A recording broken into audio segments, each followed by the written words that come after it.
We're back, everybody. It's been a hot minute since the David Pollack show has been on the air, but here we are, nothing to fear, and tonight we're talking about everything that's happening in the news. We're talking about Trump securing a major trade victory in the EU, and it seems Democrats are pissed about it. I don't know why. I guess they don't like to see America win, but I'm all here for it. We have new intel files apparently dropping, implicating Hillary Clinton in this Russiagate thing, potentially there. We got to keep an eye on that. We're going to talk about that tonight.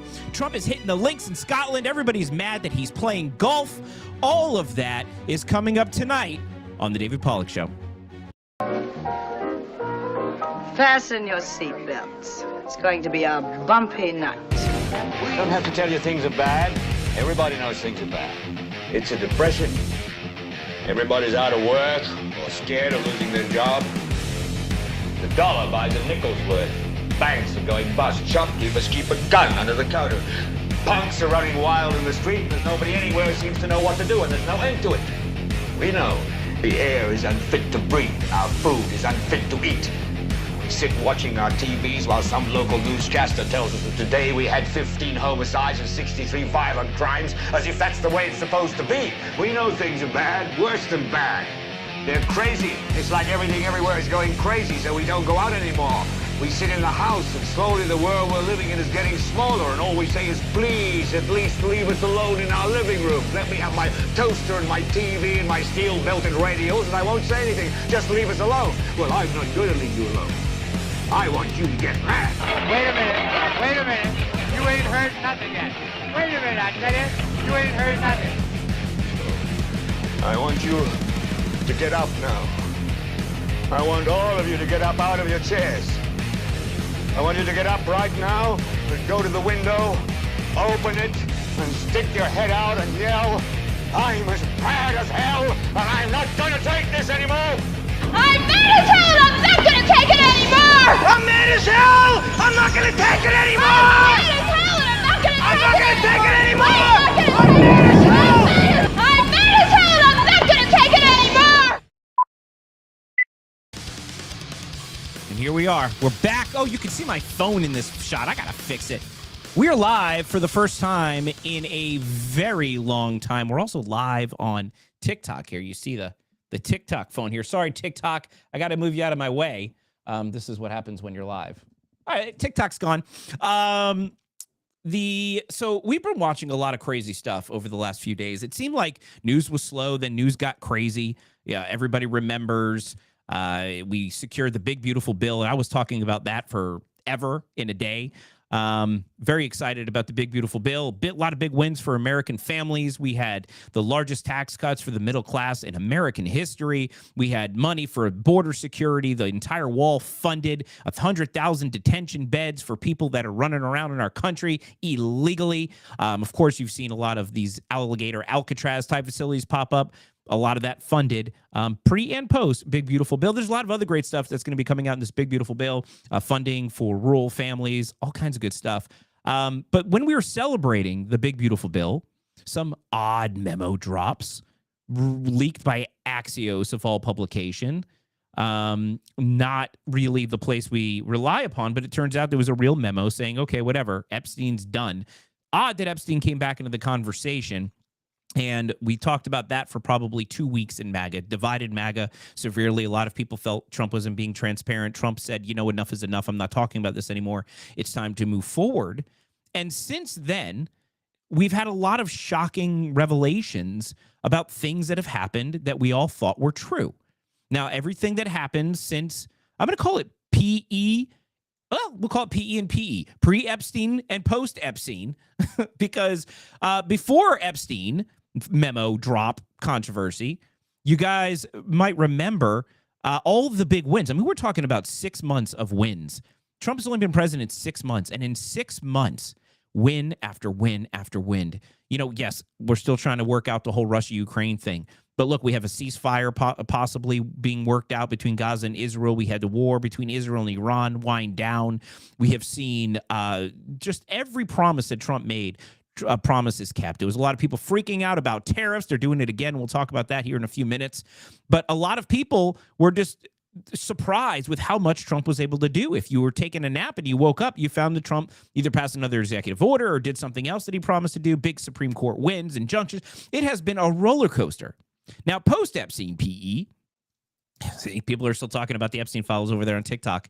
Post-Epstein files, everything that Trump does, they say is a distraction from the Epstein files. So if we're going to go with that logic, everything that happened before the Epstein files was a distraction leading up to the Epstein file situation. And then everything that happens after the Epstein files is going to be a distraction from everything that Trump does after the Epstein. I mean, guys, this president has accomplished more for a guy who's almost 80. And everybody's freaking out about his, what was it? Some kind of blood flow. I'll think about it later. Chronic venous insufficiency. Even with his chronic venous insufficiency, he's got more done than anybody ever could imagine. The guy doesn't stop. Deal after deal after deal. And of course, since the Big Beautiful Bill and post-Epstein PE2, we have this report, and I'll talk about this a little later on, that this Russia hoax thing, this thing that gave life to the Steele dossier, that gave the FISA warrant authorization to spy on President Trump, that gave a narrative life that ended up putting a lot of people in jail for quote unquote lying to the FBI or other sort of process crimes.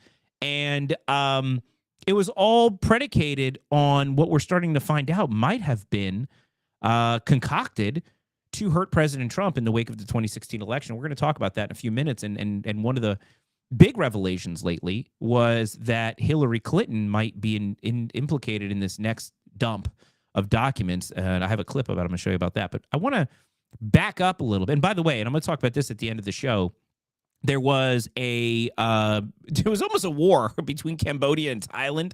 And you guys have to pull out a map to see where those places are. There was almost a war, and Trump got involved, and now they're finding peace as well. Trump deserves the Nobel Prize, clearly. And not even to mention the end of the killings in the Congo. I mean, there's so much that this president has done in the efforts of world peace, and his Spraytown tastes fine over there on TikTok. So let's get right into the EU deal, because this is a really big deal. This just broke. I'll get to the Obama stuff. Don't worry. I want to get to the EU deal because this is a really, really, really big deal. This is probably the largest deal ever between the United States and Europe. Historic. And if you guys may have heard about it, maybe not have heard about it, the fake news is trying to figure out what they're going to say. Even CNN, though, is admitting that this is a good thing. You know what? Let me go to the clip, and we'll talk about it after the clip. Here is let's go. Where's my clip? This is the one. European Union is going to agree to purchase from the United States $750 billion worth of energy. $750 billion worth of energy.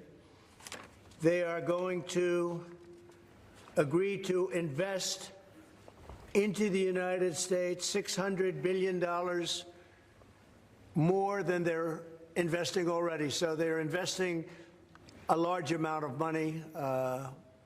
You know what that amount of money is. It's very substantial, but they're going to invest an additional $600 billion. They're agreeing to open up their countries to trade at zero tariff. So that's a very big factor. Opening up their countries, all of the countries will be opened up to trade with the United States at zero tariff. And they're agreeing to purchase a vast amount of military equipment. We don't know what that number is, but it's the good news is we make the best military equipment in the world, so sort of you have to do that. I mean, until somebody tops us, which is not going to happen. We're way ahead of every other country in terms of the quality of the military equipment. You saw that recently in Iran, and you see that, unfortunately, you see that often for all the wrong reasons, right? So those things are $750 billion, $600 billion, opening up the country. We are agreeing that the tariff straight across for automobiles and everything else will be a straight across tariff of 15%. So we have a tariff of 15%. We have the opening up of all of the European countries, which I think I could say were essentially closed. I mean, you weren't exactly taking our autos, you weren't exactly taking our agriculture, and then you would have smaller things, but for the most part, it was closed. And now it's open. It's open for our companies to go in and do a good.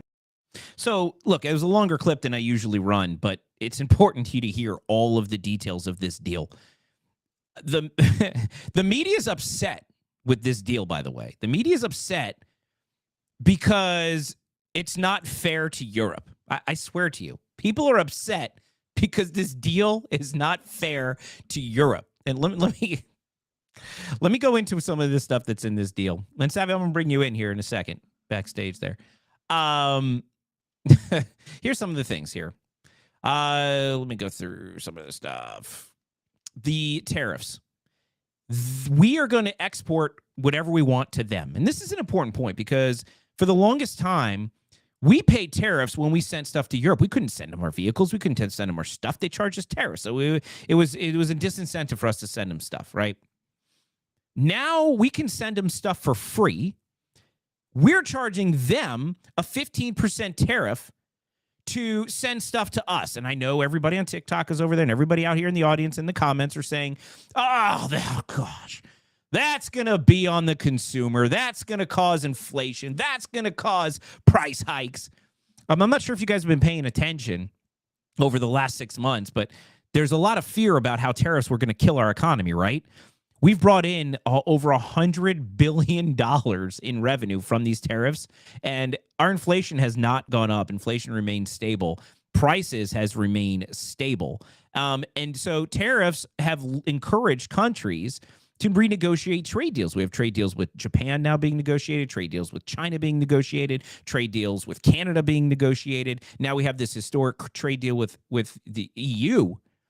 They're going to invest $600 billion into the United States over the course of Trump's term. This is in addition to another $750 billion of U.S. energy exports. This is over $1 trillion of investment. Plus, we get to send them our stuff for free.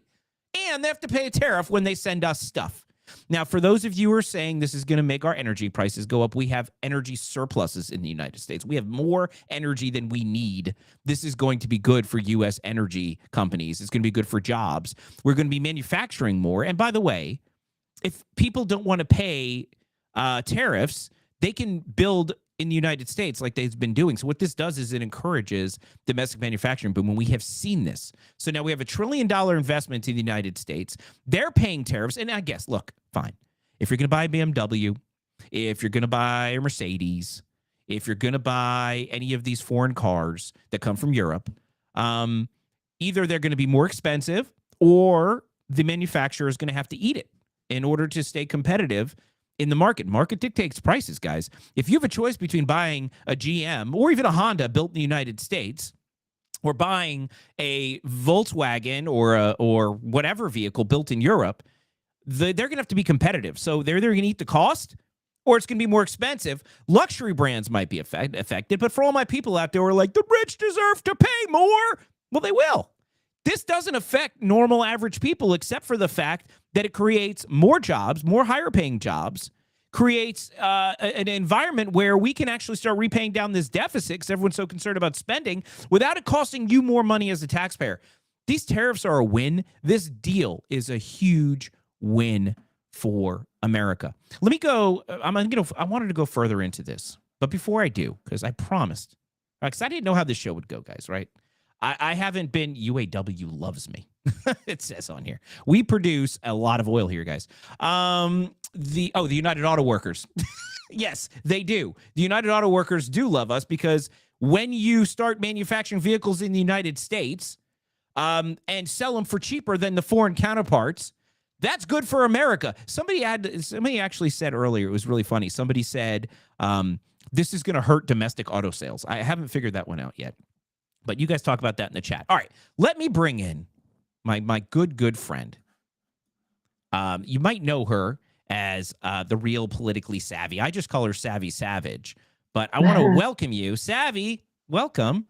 Now, Hi. Oh my I goodness. Pollack and Savvy back at it I again. know. So for my TikTok audience over here, Savvy Savage is on the show. I had her backstage as like a training wheel / crutch because I haven't done this live show in so long. I wasn't sure if I would just stare into the screen and go, oh my God, I don't know what to say. This is a real thing. I did radio for Savvy, as you know. I did radio for a year. And you have to, if anybody at home or watching here or on TikTok wants to know what it's like to be on the radio, go into a closet, bring some notes, and talk to yourself for an hour. It's really nerve-wracking. And so tonight, I didn't have my puppet. Usually I had Puppet Carlson. I'm trying something new so people can get more of me.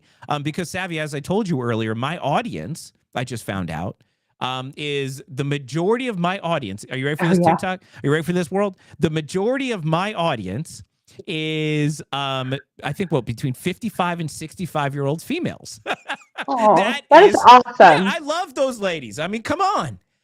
And you know what? The 55 to 65-year-old females are probably the smartest people in America.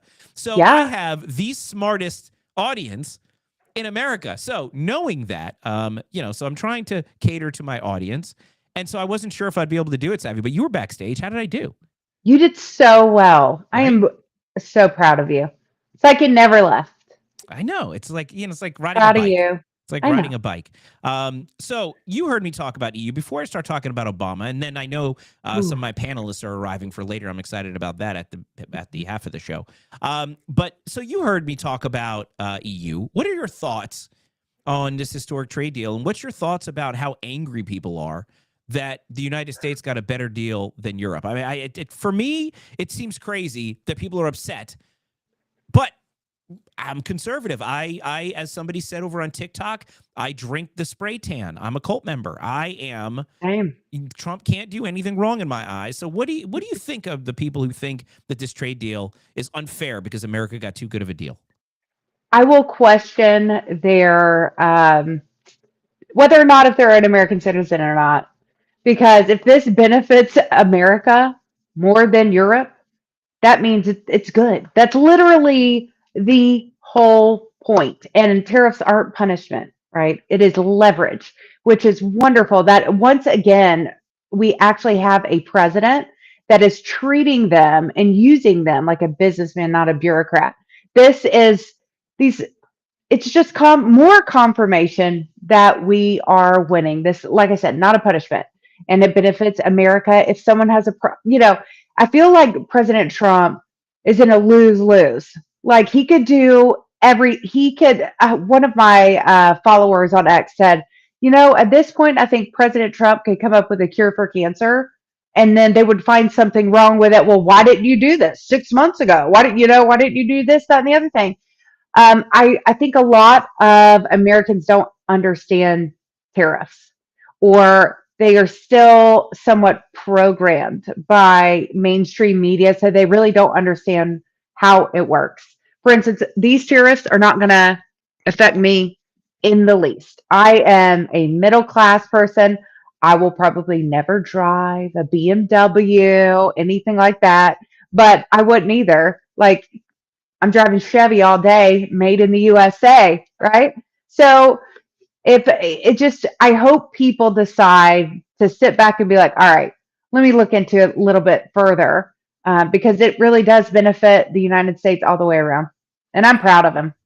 Yeah. I mean, look, none of us really understand tariffs. I've had to research it and try to understand. And I understand the people that, and man, I have so many clips. I have so much I haven't gotten to. We're going to have to put the Obama stuff on the panel because there's so much to talk about. It's ridiculous. Yeah. I'm more prepared than I thought I was. This is shocking to me. I forgot. I forgot how good I was. What have I been telling you, David? I know. I don't listen. So I had to research tariffs because I believed what everybody said. Oh, this is going to make things cost more. They're going to pass this on to consumers. And the logic makes sense. Groceries are sky high over on TikTok. People are saying groceries, they're expensive. But they became expensive when Biden was president, and prices don't go down. It's not the way things work. They usually stay the same, which is what we want. You don't want deflation because then people lose money. And we'll talk about that another time. But I didn't understand tariffs, so I started looking into it, and I'm like, okay, wait a second here. Could this hurt economy? Everybody said so, and I talked to a lot of economists, like, yeah, this could hurt our economy, but it didn't. And all of these people were like, okay, well, this is actually didn't hurt our economy like we thought it were. People have to remember that Donald Trump doesn't play by the regular rules that Washington plays by. When he says he's going to do something, he does it, and it pisses people off. I get it. But when Trump says, hold on, this is going to be good for America. Remember when the stock market tanked? Everybody was freaking out. He called them panicans. And look, we're at record highs now. Record highs. The economy didn't collapse. Inflation didn't go up. Inflation is stable. Some people say, oh, it's ticking up. Even if it is ticking up, it's by incrementally, not like what it was when Biden was president. So things are good, and we're bringing in record revenue, and we're working out. This couldn't be going any better. But here, it's going so well, Savvy. Let me show you this clip I have. This is on CNN. And, CNN is not the first to say nice things about Donald Trump. Check this out. Even they are admitting that this deal is good for America. Check it out. Okay. Isabel, the bottom line is this is the biggest trade deal in President Trump's effort to effectively reshape the global trading order. That has been one of his central priorities since taking office in January. He's been issuing many threats of tariffs, but they clearly have been working in terms of bringing other countries, allies, and adversaries alike, in some cases, to the negotiating table. And the latest example was today here in Scotland when the leader of the European Commission, who of course is negotiating for the European Union, she agreed to a 15% across-the-board tariff. Now that is significantly higher than the 10% tariffs in existence now, but it's much lower than the 30% threat that was coming on Friday and the 50% threat that was made in May. So clearly there has been an instance where the president has been using his threats of high. So even CNN is admitting. Good. I will say, it was like vinegar probably coming out of his mouth, right? Because he's like, I can't believe I have to say this. But it's true. We are winning. I think what you're seeing here with all these countries coming up and coming to the negotiating table, President Trump told them, like, if you're first to the negotiating table, you're going to get the best deal. The longer you wait, prices go up. And people just started clamoring. And a lot of people don't remember that if the United States does well, so does every other country, because we are the leader of the free world. We are literally the most, now, again, thankfully, the most powerful country on the planet. So when we are exceeding, when we are elevating, when we are doing well, so does every other country that has any sort of relationship with us. Yeah, and even the EU admitted that we didn't have a fair relationship before. And that's the crazy part about all of this. At the end of the day, what we're doing is we're making deals that are fair for America, because for how long, and Trump said this, the world has been taking advantage of America. He said we had a lot of very stupid politicians who made a lot of really stupid deals. Yeah. You can love or hate Trump. This is what this is the thing I have a hard time wrapping my head around. You can love or hate Trump, and I get it. He's not everybody's cup of tea. That's okay. You don't have to love everybody. You don't need to love any elected official. They work for you. You shouldn't love them. You should hold them accountable to do the things that they promise to do. You might not like them. That's okay. But Trump said that we were getting taken advantage of because of a lot of really stupid politicians. He wasn't wrong. And when you look at they'll admit it. And I have a clip here I'm going to show you in a minute of them admitting that it wasn't fair. So if you're an American, how could you be upset that Trump is renegotiating deals that for the longest time didn't favor America? There was this sense of guilt for some reason that America was doing so well that we had to give things away. We had to pay tariffs when we exported our goods. We had to accept trade deals that weren't fair to the United States. We had to watch our manufacturing go overseas. We had to watch our jobs get shipped south of the border. We watched America basically get poached. You don't have to raise your hand. I do. What's that? I feel like we're in spaces. You're not in spaces. We're live on all over the world. Okay, what you're seeing is what you were just explaining was Yeah. literally America during the whole Biden-Harris administration, right? If you were an American in our country, you were the lowest man on the totem pole. We wanted to give everything away to whatever category anyone fits in, whether you're a trans person, whether you're an illegal alien that has come across the border. Here, take this from us, take this from us, take this from us. That's how they were with this tariff game, right? And then President Trump comes in and goes, first of all, no, America and her people are first. And then you're seeing that now with the tariffs too, because not only have we benefited since President Trump has been in office for the past 6 months, but our country as a whole and economically. I mean, the money that we are coming in, the businesses that are bringing their companies here, which create jobs for American workers. A lot of people are very short-sighted and they don't see the overall impact that he is having on our country. Yeah, I agree with you. And that's the part that I just don't understand. We've gotten to a point, and it's sad. I don't know how we got here, but I kind of do, that whoever didn't vote for Trump is rooting against America when it's led by Trump. And look, our side did it too. I'm not going to act like we were sitting there, not even celebrating when Joe Biden got lost in Europe, going, "See, we told you." But at the same time, these wins are good for America. Now, the question is, do people want America to win? And I do believe that there's a segment of our society that really doesn't want to see us succeed. They want to see our economy collapse so they can build back better into the version that they want to see. They think it's unfair. What are you excited about? I haven't been checking Kelly. comments.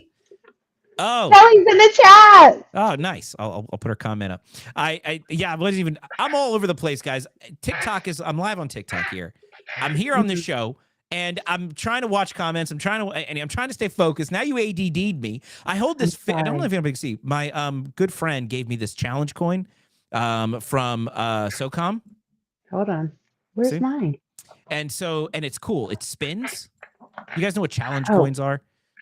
I have mine. Yeah, I knew we were doing the show today, so I have mine too. So I fidget with this. I spin it, and so tries to control. Anyway, I'm off track. What the heck was I even talking about? I don't even know. Kelly in the chat that I ADD you, but anyway. Oh, we are talking about tariffs and how we were celebrating. People don't want to see us succeed, and I get it. Right. But guess what? America is going to work for everybody. They're going to be mad, but when they're getting their tax returns and when the grocery shelves are full again, they're not going to be so upset. They might still vote stupid, but they're not going to be upset. But let me show you proof. That the EU acknowledged that they're getting nothing in this deal, and they're acknowledging that they've been ripping us off for a long time. Here, check this out. I got to find it. Where is it where she says... We need producer Jen to be... Anybody else? Yes, ma'am. I have a question for the EU, Mr. President. What are the U.S. concessions? What is the U.S. giving up in the deal, if anything? So the starting point was an imbalance, a surplus on our side and a deficit on the U.S. side. And we wanted to rebalance the trade relation. And we wanted to do it in a way that trade goes on between the two of us across the Atlantic, because the two biggest economies should have a good trade flow between us. And I think we hit exactly the point we wanted to find. Rebalance, but enable trade on both sides, which means good jobs on both sides of the Atlantic, means prosperity on both sides of the Atlantic. And that was important for us. Yeah. So she basically admitted it, right? I mean, I'm not wrong, am I?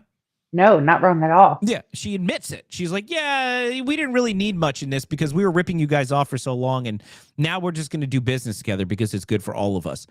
How is this bad for America? How could anybody be upset about this, Savvy? Tell me, help me understand.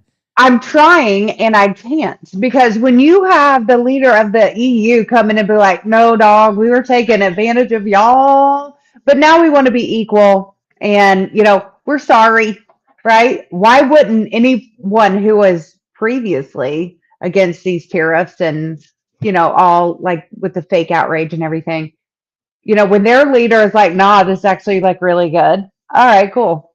Like, stand down. It's fine. It doesn't make sense. Right. But then it shows you the incompetency of the previous administration. Well, it's not just many administrations. It was Yeah. Republican and Democrat administrations, Bush true. and Clinton and Obama and Biden. And, They're all it was right. Trump was the first person who said, we're getting ripped off. Remember Trump first term, he asked NATO, he said, NATO, you're not paying your fair share. United States was fronting the majority of the cost for NATO. Now they're paying 5%. 2% was their obligation before. Now they're paying 5%. And now they just bought, I think it was, how many hundreds of billions of dollars worth of weapons from us? Like, we are winning so hard, I don't even understand. And yet, Are you tired of it? no, I'll never be tired of it. But the thing is, this goes, and then the last I'm going to ever say about Epstein, because people still want to talk about it. The more you see Epstein goes to show you this really is a distraction from all the great work Trump is doing. And if you need any proof of that, watch how many people put Epstein every time we talk about something good that happened. So I'm at a place where, what's that? Yeah, Epstein Gate. But speaking of gates, I do want to talk about the Obama Gate thing. But it's 6:33. I got to figure out what to pull this panel on, and I got to take a break. So, how do we handle this? Because again, this is the soft opening. I'll tell you. Yeah. You're gonna be like, "Yo, yeah, we're taking a break real quick. We'll be right back." But when we come back, then we have to do the panel. And are we ready to have the panel discuss? Yeah, let's do it. Let's. Yeah, I know who the panel is, and I want them on here. The more the merrier. I'm going to take a quick break, everybody. Very, very quick break, just to give some love to my sponsor, and then we're going to come back and we're going to talk about Obama and welcome the panel. Does that sound good? All right, cool. Yeah. Don't go anywhere. We'll be back in like a minute.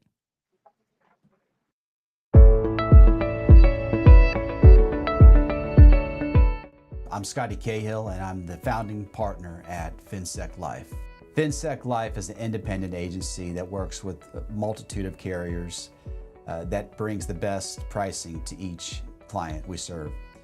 With their 40 plus years of experience in the industry, allows us to deliver unique results to each individual client. We do not get paid until your policy is placed, until you have your insurance. So we will do the work. We will ensure that everything is taken care of, whether you get the best pricing, whether you get treated fairly by the underwriting team. If you have an existing policy and you want to know whether the policy is performing as it should, or if you have additional needs for insurance, please contact us at 321-800-3901, and we'll be happy to quote you on a new insurance. The phone number again is 321-800-3901, and the website is finseclife.com, financialsecurityforlife.com. We're back. Savvy, we're back. Hi. Pay attention. I am. Oh, gosh. How are you? Are you okay? We're doing good here? We're doing so good. I'm really happy to have I'm you. having so much fun. Isn't it Like, I fun? kind of feel like a co-hosty situation. Yeah, well, you are serving as the co-host right now because you're here for the so the way I formatted this soft opening of the show is I have my little part where I go on my little diatribe with my clips, and I realized I had enough for an entire half an hour. Then during that segment I'm supposed to have like a guest period. Then I have time for the panel, and then I have like a little wrap-up segment. And I totally blew that up because I started going, oh my God, I have enough content to do this solo. I said I have enough content to do this solo. You can distract. All right, let me see these comments. I'll put them up on screen. It's Kelly. I love her. She texted me yesterday. She said, Savvy, you're an absolute queen, Illy. I know. Look. What's Illy mean? I love you. As ILY. But I am. Okay. She knows my tattoos. Yeah. I don't. I do love her. And she says, oh my God, if it ain't my two favorite people ever. See, she's using all kinds of dialect. All right. She is. So yeah. So I had more than enough material to kind of keep going, but then I said, Savvy, you're backstage. So here we are. I think we should bring in the panel. What do you think? And Papa Carlson might join us tonight too. I don't know if he will, but he might make it. Well, he said he would be around 6:30, right? But he doesn't go in the co-host spot. He's in the trunk. We'll see if he makes it an appearance. But I don't have the panel. I have the panel song. I'm not going to do the whole kitschy. Oh, we got the panel time. What do you say we just bring him in? Bring in the panel. Bring in the panel? Yeah, I like that. I'll do that every show. Right, bring in the panel. We're bringing in the panel. All right. Well, first up, And I haven't done this in so long. I missed you people. It was Miss Allie Leger. I named her. She was Allie Legg before, and now she's taken the Leger name and claims that she always had it.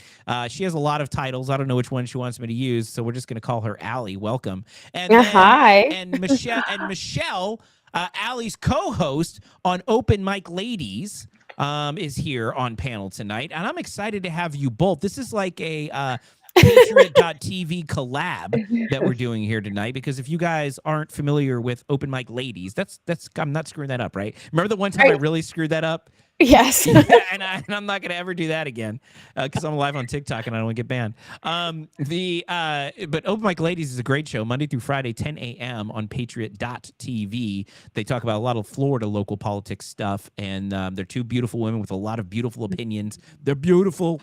A terrible Trump impression. Yes, we do a terrible Trump impression. And Open Mic covers everything national. Coastal Conservative News covers only Florida. Whatever. I was doing my best.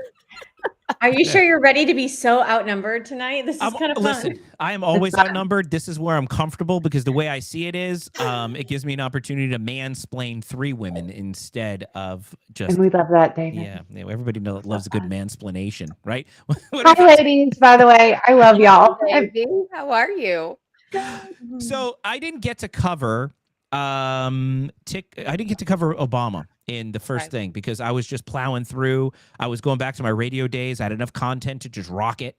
And then I was like, no, I'm running out of time, and I got all these women. And so I saved the Obama stuff for you guys. So let's go there first. And then I got a little surprise, something fun to talk about. So I think it's going to be a good little panel discussion. But let me kick this all off. And talk to you a little bit about what happened I'm going to get you up to speed with Obama here, okay? Because you guys might not have been paying attention this whole time. You guys have, but the people at home maybe not be. You know, they're like Epstein, and then now they're talking about trade, and now everything's great. So let me tell you about what happened a couple weeks ago. So we all knew that the Obama administration, we thought, let's say when we knew. We had a theory. Yeah, we knew. We had a theory that the Obama administration might have been cooking up something a little bit with Hillary Clinton with respect to Russia. We remember the debate when Hillary was like, well, it's because you have ties to Russia. And Trump looks over. He's like, Russia? It came out of nowhere. And I remember watching that debate thinking, that was odd. And then sure enough, Trump wins. The very next day, the talking point becomes, oh, they colluded with Russia to get the election. And we're like, what? That doesn't make any sense. Then they started this whole investigation. Remember, this whole Jeff Sessions is recusing himself. They got the Steele dossier. We all remember the Steele dossier that alleged that Trump went to Russia, and there was people who work in the adult industry. Remember, I'm on TikTok, so I'm censoring myself. Oh, my gosh. People who worked in the adult industry, and there might have been some instances of urination. There was all of these things. And they said that was in the Steele dossier, that Trump was compromised. And then they said, whoa, this is bad. And then all of his people were compromised, and they started doing all these investigations. They started putting people in jail for lying to the FBI and all these terrible things. Then Jeff Sessions recuses himself. The Steele dossier gets FISA warrants, and they start spying on the president with wiretaps. Next thing you know, we have the Bob Mueller investigation that lasted 2 years and found nothing. There was the impeachment that found nothing. And all of these things because of this Russia thing. Well, Director of National Intelligence Tulsi Gabbard says there's proof now, and she released formerly classified documents, that Obama may have orchestrated the campaign to manufacture this intelligence with his intelligence apparatus, knowing it was false, painting Russia as favoring Trump, even though they knew the evidence didn't support the narrative. Now here's a twist, and this is what we were all talking about the other day, and then they were like, oh, it's a distraction from Epstein. Then CIA Director John Ratcliffe, he used to be the Director of National Intelligence, he says more files are coming out. He said this yesterday on Mornings with Maria, and he said that the files potentially tie Hillary Clinton to the Steele dossier, which we know her campaign paid for, by the way. Yes. And he's outlining FBI involvement, and which we know James Comey was involved. Right. So this is supposed to be breaking any day. Tulsi Gabbard calls it treasonous conspiracy.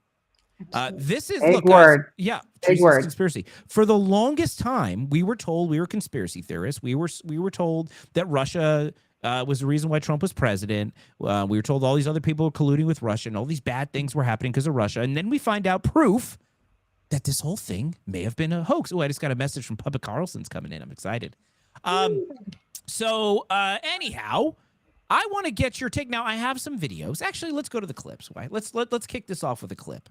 And here is Ratcliffe talking about what I just mentioned. So you know I'm telling the truth. There is no doubt in my mind that the people that we just talked about conspired. They conspired against President Trump. They conspired against the American people.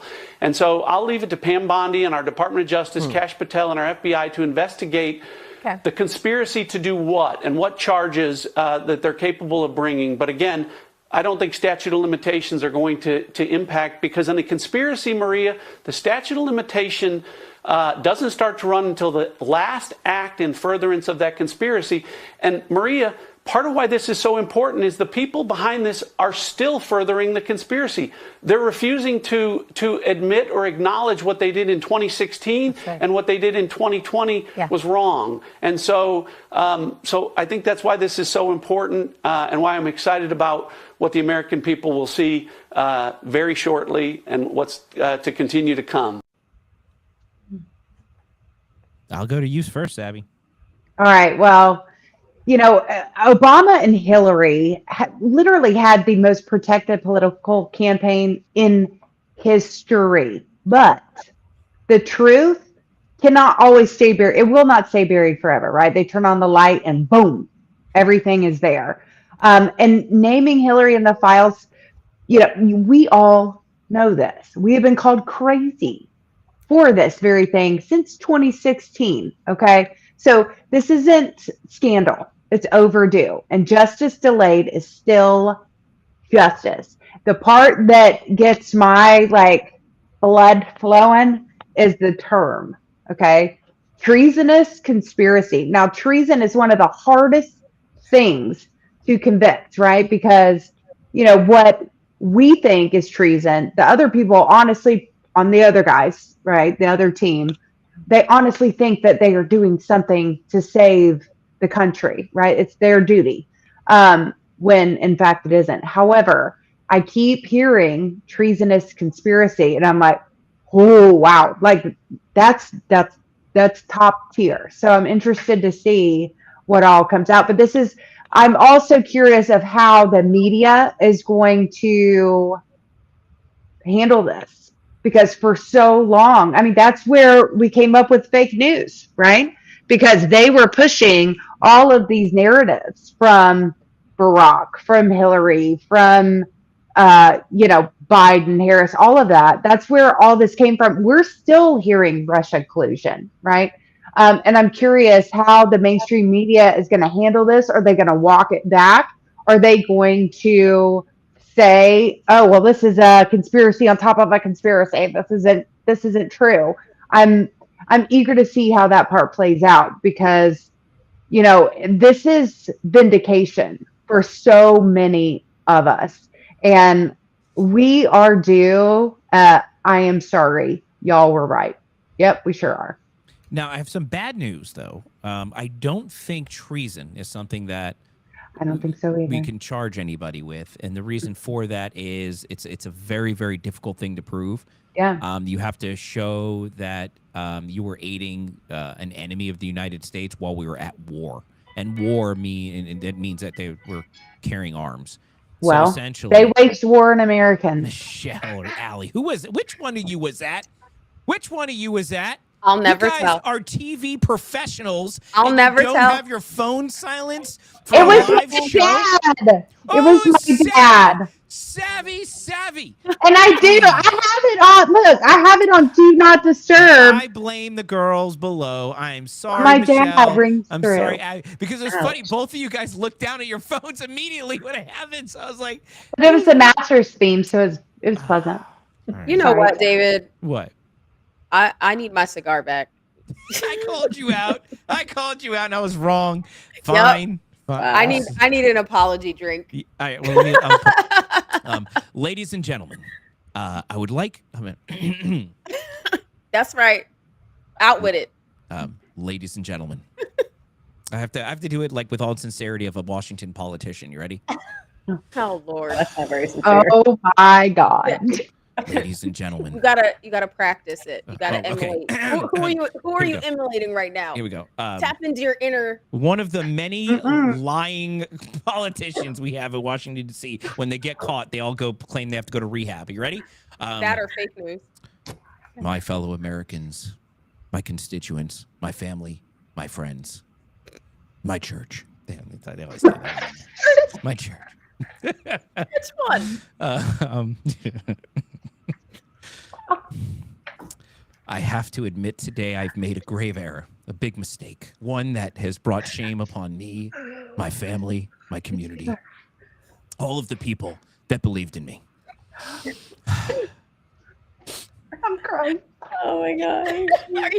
That was good. That was good. That was really good. I'm not That's done. really good, I'm not David. done. That was a dramatic pause. Okay. All right. So today, I have to say, in front of all of you in public, that I have made a grave error and accused 2 women who I trust and care for dearly of not silencing their cell phones. I don't know how I could begin to repay for the damage that I've done to them and the people that believe in me and trust me. But I will begin today living a more honest life. And I will now ask you to respect my privacy and not ask me any questions while I heal with my family in prayerful solitude. Well, and I ask for your forgiveness and your patience for accusing Allie and Michelle of not silencing their cell phone. Wow.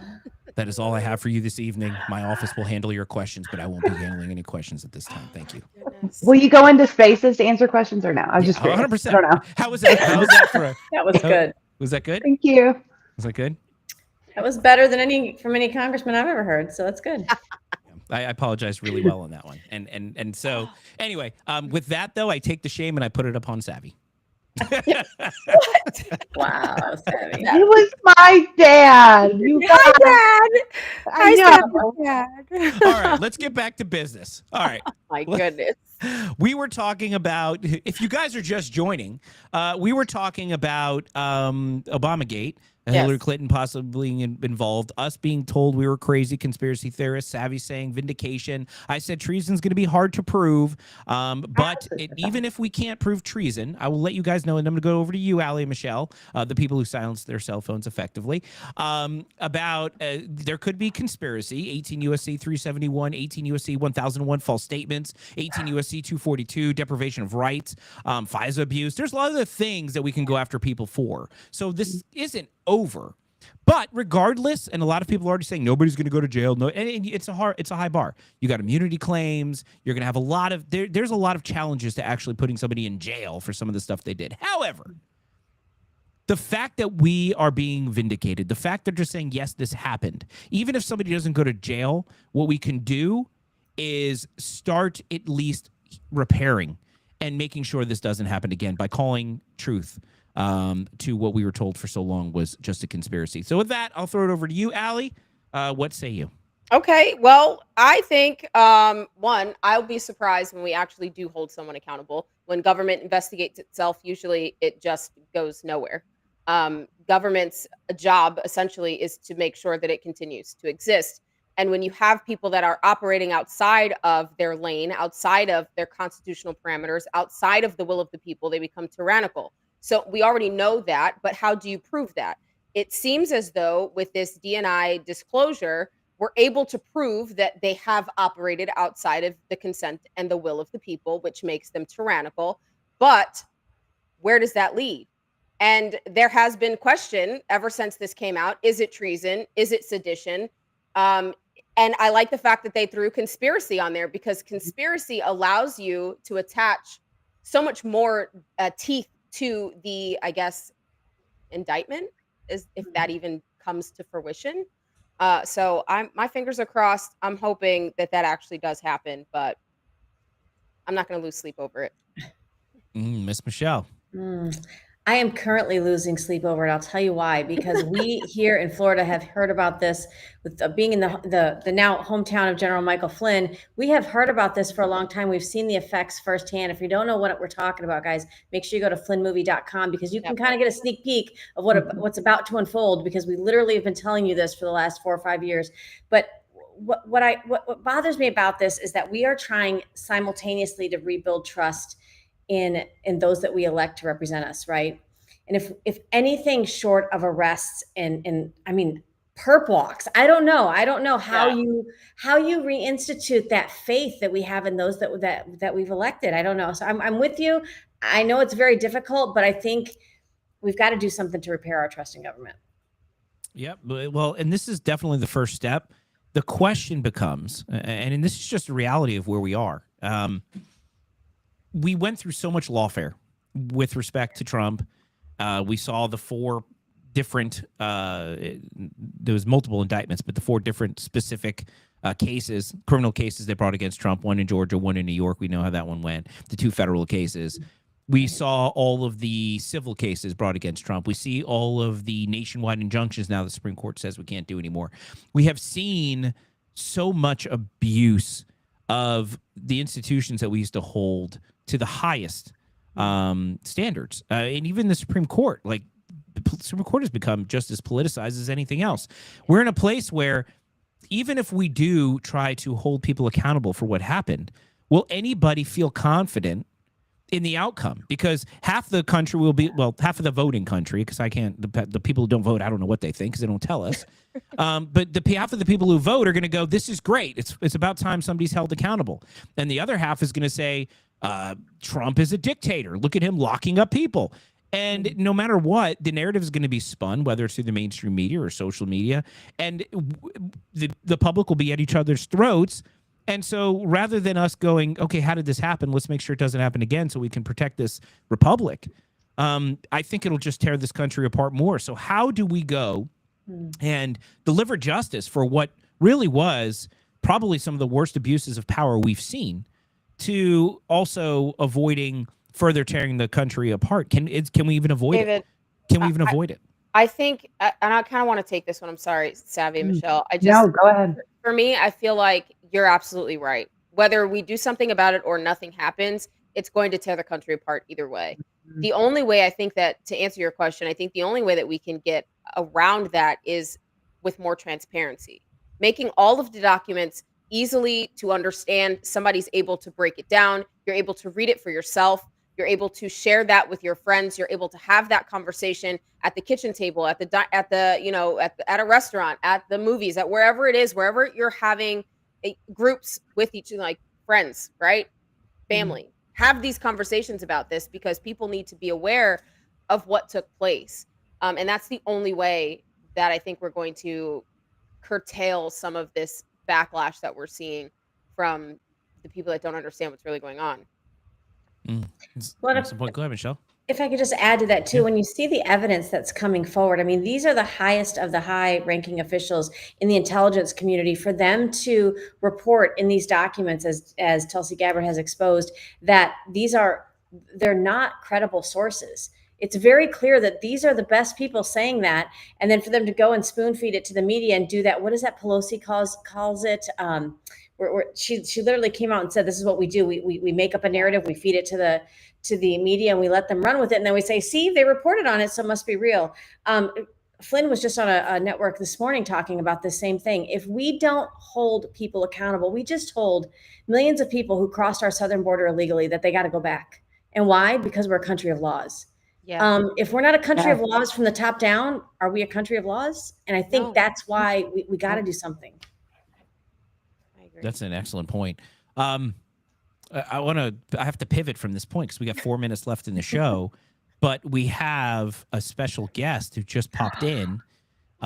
Ladies and gentlemen, I might even give him some. Ladies and gentlemen, it's the one and only Puppet Carlson. Puppet What's Carlson. up, guys? Welcome Puppet. back. It has been a minute, Puppet Carlson. We have missed you, my friend. How are you doing tonight? I'm doing great, guys. Especially you, Dave, but really more importantly, the ladies. Hi. Well, you know, I missed you guys. We've missed you.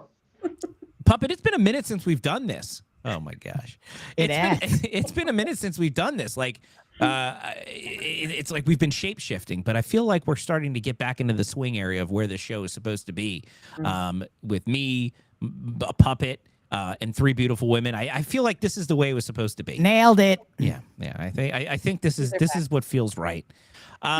Puppet, look, we got 3 minutes left in the show, and I got to say goodbye to you guys with 1 minute left, so I can do all this stuff. Well, you saved the best for last, Dave. Well, that's arguable. I've saved something for last. The question I have for you, Puppet, and then you got to do it in a minute. Okay. We'll call this Puppet Carlson tonight. What's your take? What do you want to talk about? I'm going to give you a minute to comment either on the UK trade or the European Union trade deal, or do you want to talk about the Obama controversy? Or I'll give you a bonus. Oh, no! No. We can't end the show. I forgot about the most important topic ever. I know. I've been waiting. Yes. Oh, God, no. We're not ending the show. We have to talk about the most important topic ever. I might just have to go and start our space while I'm wrapping the show. Because this Tuppet, and you're going to get first take at this topic. Tuppet, yeah. Tuppet. Oh, my gosh. How did I forget? I don't know. You ready? Puppet, you're going to love this. Here we go. I'm not here to tell you to buy American Eagle jeans. And I definitely won't say that they're the most comfortable jeans I've ever worn. Or, I'm not here to tell you to buy American Eagle jeans. I'm not here to tell you to buy American Eagle jeans. Screwed up my clip. That's Sydney Sweeney doing very sexy things. But here, this is a better video. Oh, okay. God, I screwed up the video. Damn it. All right, hold on. Check this out instead. Should we be surprised that a company whose name is literally American Eagle is making fascist propaganda like this? Probably not, but it's still really shocking. Like, a blonde-haired, blue-eyed white woman is talking about her good jeans. Like, that is Nazi propaganda. I also am thinking about, like, all of the young girls who are doing their back-to-school shopping right now at places like American Eagle who are seeing ads like this. Yikes. Also, American Eagle is mostly a brand that, like, teenagers to, like, young adults shop. I'm going to stop with that because, all right, so you have Sydney Sweeney. I screwed up the clip. I'm sorry, but it is very sexy. I'm going to go buy American Eagle I got the jeans. point on the Sydney Sweeney part. Yeah. These are my jeans. These are my jeans. And I'm wearing she's got And some it's good-ass jeans. also the way that there's big, like, about the way that she buttons and then zip. No, I have That's a big thing. I wish Instead I of had- zip and I screwed up button. that clip. Who's throwing a fit about it? That Is it just the left complaining about her ugly skinny ass jeans? All right, Or well, is I it like liberal evangelical? Nazi girl. Well, I promised Puppet the first comment on it. So, Okay, Puppet, fine. did you decline? No, I'm not declining. I've got a million Fine. things to say about this, but I'm going to make it short. Go. Was that Why it? is Was it a that joke? all the liberal people that complain are ugly and look the same? Yeah. I mean, complaining about the hot chick. This has gone on for the eons where the, ugly girls complain about how hot the hot girls are and how much attention they get. And then you can, put your own slur on it. Call them racist, call them fascist, call them bitches, call them whatever. They've been calling them names since the dawn of time. But she happened to have blue eyes and be white, but she just isn't attractive. So there's that. Mm-hmm. I'm going to go to the ladies on this before I I have a open my mouth. suggestion. I think the three of us ladies need to do like a remake. Hell Oh my yes. gosh. Oh my gosh, let's Yeah. do it. Yeah. Well, I was yeah. just thinking, these liberal women wouldn't be so upset if they had shown her doing the thing that most women do, where you have to lay down in the bed to button And and you zip. pull it up. How is that not relatable? Yeah. And hello. Okay. And I think the ladies here, and I'm speaking as a blonde hair, blue eyed, whatever. Sydney, she's a smoke show. Okay. I am so glad. Oh, my Lanta. I am so glad we're seeing more of her instead of a pregnant dude, posing for what was that, Calvin Klein or something? Like, give me a freaking break.